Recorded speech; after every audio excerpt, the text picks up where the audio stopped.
نشست نمبر 76 قریش کا تعاقب اور ان کا مکے کو فرار۔ حضور کی عہد سے واپسی۔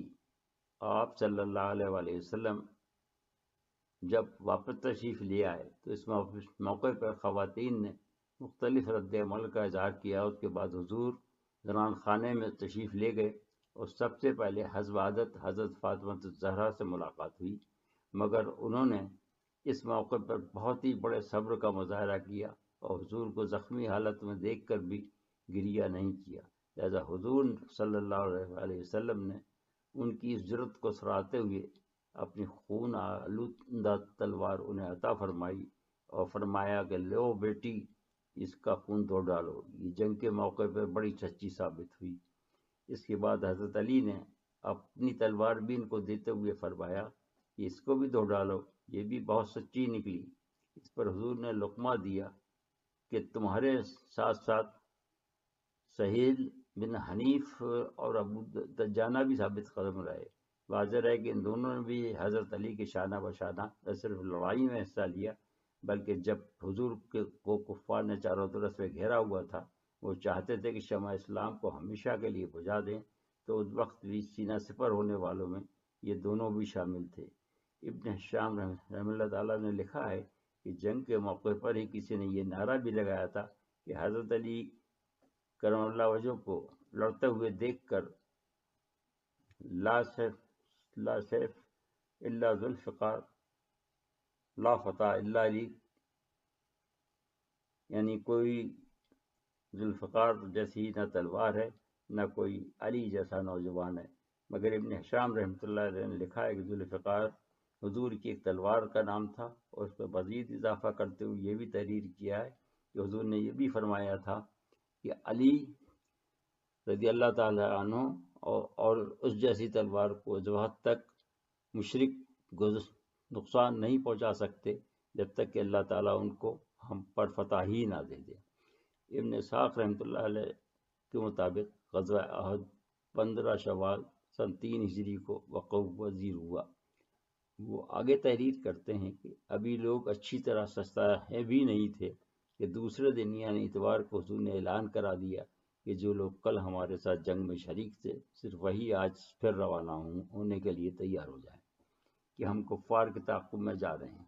یہ بڑا ولولہ انگیز منظر تھا اور ایک بہت ہی بڑا امتحان بھی کہ ایسے موقع پہ کہ ابھی کل کی کلفتی دور نہیں ہوئی ہے، بلکہ بعضوں کے زخم بھی ہرے تھے، بجائے تازہ خود دم فوج کو آواز دینے کے حضور صلی اللہ علیہ وسلم آواز دے رہے تھے تھکی ماندہ فوج کو۔ حالانکہ رئیس المنافقین عبداللہ بن ابی سلول اپنے ان 300 مجاہدین کے ساتھ چلنے کے لیے تیار تھا، اس نے پیشکش کی تھی، مگر حضور نے ٹھکرا دی اور سب کو منع فرما دیا سوائے ایک شخص سے جو کہ کل تشریف نہیں لے گئے تھے، لیکن ان کا عذر بہت ہی معقول تھا۔ انہوں نے عرض کیا کہ یا رسول اللہ، میں کل بھی عازم جہاد تھا، مگر مجھے اپنے والد کے حکم کی تعمیل کرنی پڑی جو کہ مجھ پر واجب تھی۔ میرے والد نے کہا کہ تمہاری 7 بہنیں ہیں، ان کی حفاظت یا تم کر سکتے ہو یا میں، لیکن ابھی تم جنگ کے معاملے میں کمسن ہونے کی وجہ سے مجھ سے زیادہ موزوں نہیں ہو، لہذا تم ٹھہرو، میں جاتا ہوں۔ اور ان صحابی کا نام تھا جابر بن عبداللہ بن عمر رضی اللہ تعالیٰ عنہ۔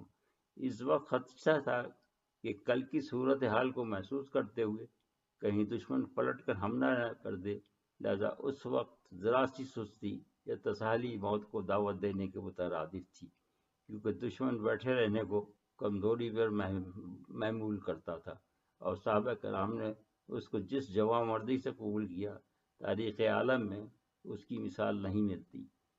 2 حقیقی بھائی جو کہ بہت ہی زخمی تھے، اگر ان کی غیرت نے یہ گوارا نہیں کیا کہ حضور کو تنہا جانے دیں اور اس غزوے کی سعادت میں شریک ہونے سے محروم رہیں۔ یہ دونوں جو بنو اشل کے بہادر تھے اس حالت میں نکل پڑے کہ ان کے پاس کوئی سواری بھی نہیں تھی۔ دوسرا بھائی چونکہ بہت زیادہ زخمی تھا، لہذا وہ چلنے کے قابل بھی نہ تھے، زیادہ تر اسے اس کا بھائی کندھے پہ اٹھائے رہا اور اسی حالت میں 8 میل کا راستہ طے کیا۔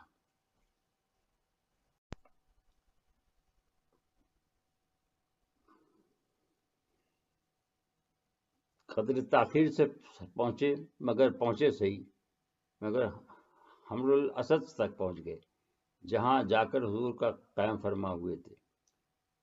تاخیر سے صحیح مگر حمر الاسد تک پہنچ گئے جہاں جا کر حضور قیام فرما ہوئے تھے۔ بقول ابن حشام رحم اللہ تعالیٰ کے اس مرتبہ بھی حضور نے ابن مکتوم رضی اللہ تعالیٰ عنہ کو اپنا نائب مقرر فرمایا تھا، اور حضور صلی اللہ علیہ وآلہ وسلم 3 دن یعنی پیر، منگل و بدھ تک قائم تشریف فرما رہے۔ اس عرصے میں محبت خزائی نے، جو کہ ابھی مسلمان نہیں ہوئے تھے، ایک قابل ذکر کارنامہ انجام دیا۔ وہ رسول اللہ صلی اللہ علیہ وآلہ وسلم کی خدمت میں حاضر ہوئے اور کل کے واقعات پر اپنے گہرے دکھ کا اظہار کرتے ہوئے کہا کہ اے محمد صلی اللہ علیہ وآلہ وسلم، جو مصیبت آپ کو کل پہنچی ہے وہ ہم کو بہت شاق گزری ہے۔ ہماری خواہش ہے کہ اللہ تعالیٰ ان قریش سے آپ صلی اللہ علیہ وآلہ وسلم کو اپنی عافیت میں رکھے، اور ہم سے جو خیر خواہی ممکن ہے ضرور کریں گے۔ اس کے بعد وہ وہاں سے چلے گئے اور ابو سفیان کے پاس پہنچے تو وہاں ابو سفیان اور ان کے ساتھیوں کو دیکھا کہ وہ مدینے پر حملے کا فیصلہ کیے بیٹھے ہیں۔ اس نے پوچھا کہ اب کیا قصد ہے؟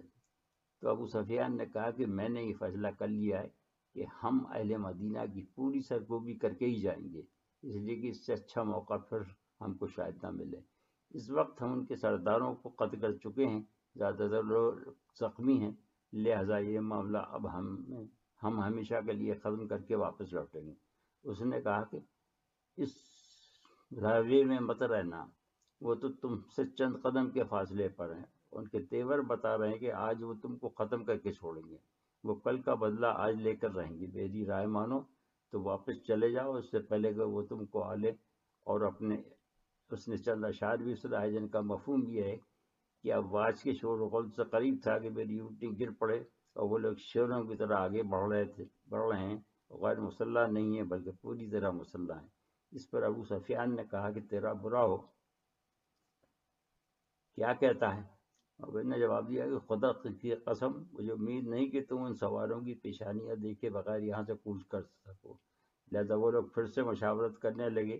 سفیان ابن امیہ، جو کہ ہمیشہ ہی سے ایک کم ہمت انسان تھا، اس نے جنگ بدر میں بھی اپنے بجائے کسی اور کو اپنی جگہ لڑنے کے لیے بھیجا تھا، اس پر بات پر اڑ گیا کہ وہ واپس چلا جائے۔ اس نے اس موقع پر کہا کہ ابو سفیان، ایسی غلطی نہ کرو، مسلمان